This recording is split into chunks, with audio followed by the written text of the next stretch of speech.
Risk management is not a checklist. Risk management is a culture and a habit. This is a place where you can learn how to deal with really complex issues that don't have easy answers. The conference was kind of founded on the idea that together we can be stronger.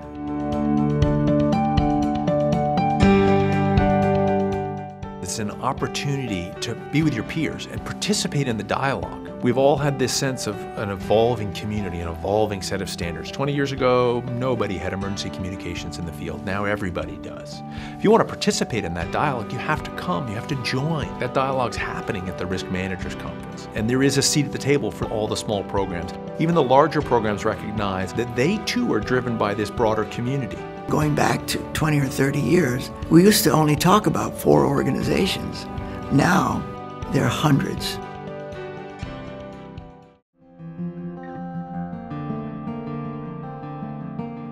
The conference is something that evolved out of an incident that happened at NOLS in 1989.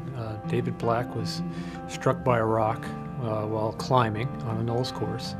And his family came to the realization, sort of after the investigation into the incident, that NOLS and the other organizations that are involved in doing these activities weren't really speaking to each other. There was no real collective wisdom that was going on amongst the profession. He challenged NOLS to do something about that, decided, hey, we need to take this further. And so to create this dialogue amongst all the players in the profession, they decided to try a conference. And so the first conference was in 1994. In 1962, I was in Alaska, and some friends of mine from the Tetons contacted me and said, let's climb Mount McKinley in the spring of 1963 because we're too young to go on the Mount Everest expedition. The conference was kind of founded on the idea that together we can be stronger.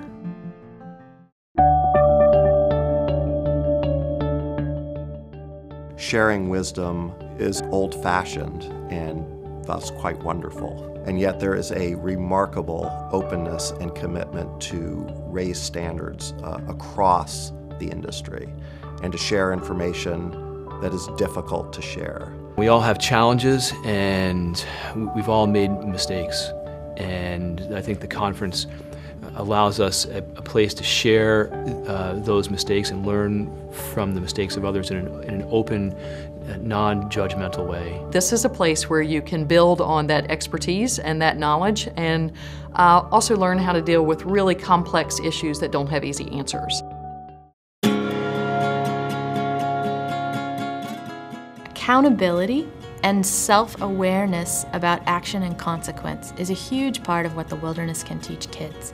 Kids are so cared for and protected, and very often all of their many logistics and needs and details are handled for them, and so there's very little consequence in their lives. We talk a lot about the simplicity of hiking from point A to point B. Inside that experience is an opportunity to get lost, and inside that experience is an opportunity to find yourself. Let people discover more about themselves, that they need to go through adversity to find out what is their tolerance for adversity, their ability to sort of push through. There's so much value in taking risk and for the opportunity to fail, because I believe that there's no value in succeeding if you don't understand the possibility of loss. We work with teenagers. It can't possibly be a population that needs more experience and practice in learning how to manage risk. And these are risks worth taking. And so hand in hand with learning how to manage risk is a challenge to us all to advocate for risk.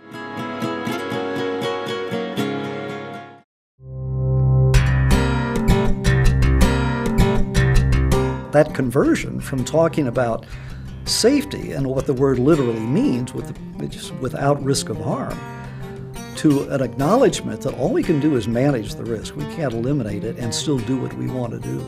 Managing risk in the wilderness is very dynamic. There's all these variables that you have to consider, whether it's the environment, the people, the state of mind you're in, what the course is trying to achieve, and those kinds of things. And so that level of variability really, in my opinion, defies kind of a cookbook recipe kind of mentality or approach to managing risk. You want to have a program that's both achieving its mission and its purpose, but also being mindful of its obligations to the organization itself. Because if you believe in the entity, if you believe in the organization, you want it to live to be there another day. And you have to care and nurture your organization in the same way that you care and nurture your participants. You have to make sure that you have prudent practices in place, that you have appropriate information and forms and contracts and the legal issues and insurance, so that your organization is also going to be there to provide the services for many years to come.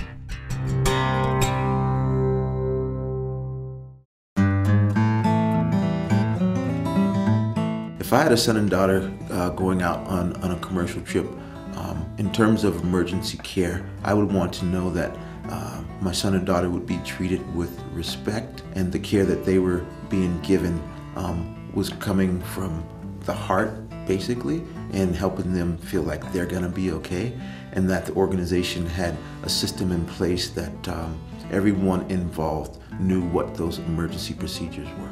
Administrators and field staff should think about risk management in the same framework but in different scales, meaning that a field staff should have a systems-based approach to how they manage risk in the field that is a parallel process to what an administrator is doing with a much bigger picture. The key in risk management is that issue of judgment and decision making, and it's the decisions that individual trip leader makes, often outside of our immediate control.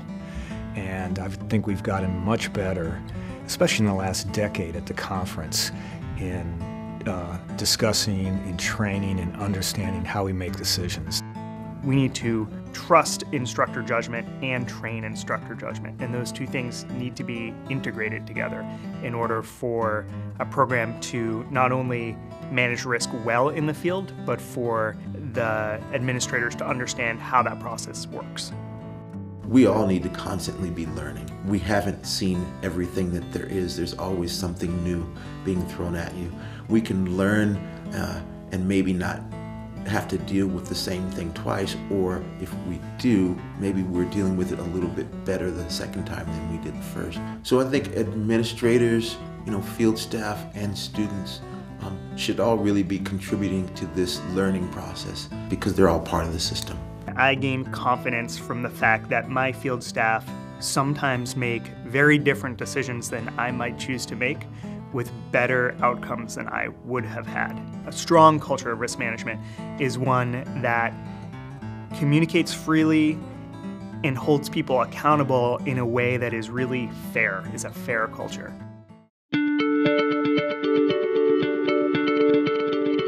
With all the advancements in technology, the whole concept of wilderness seems to be shrinking. The connectivity that students have, our students and our instructors have with technology is creating new issues for us, whether that's on the bus or the airplane, or how quickly they get information back to the media or their parents in a way that I felt like I used to be able to manage 10 years ago when nobody else had cell phones.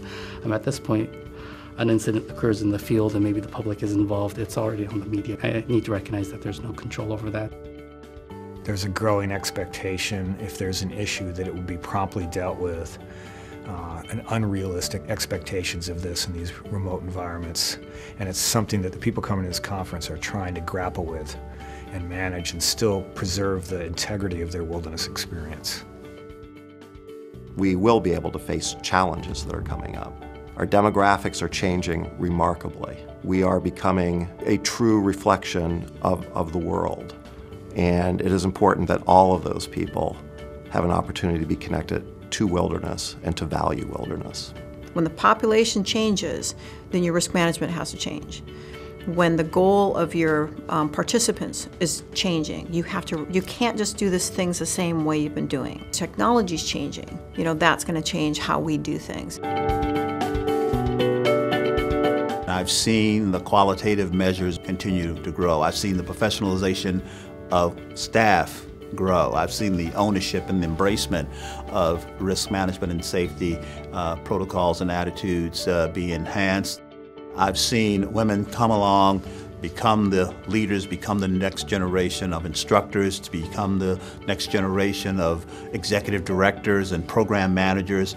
And I think we need to do the same thing with diverse populations, to be inclusive of them.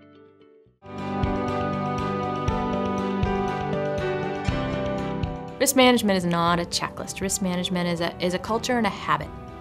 Risk management is not something that lives in a binder on the shelf that you can pull down. Your crisis plan might live in a binder on a shelf, but your job is to build a culture within your organization where there's an awareness of how every single person in your organization impacts risk management that happens within your program and happens in your field. When that parent asked Billy Unsold back in the 70s, can you guarantee me that my son, daughter will come back safely and uninjured from your trip?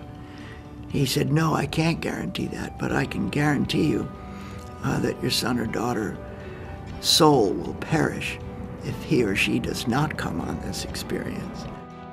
That's what we all believe in. We believe that the wilderness experience is important.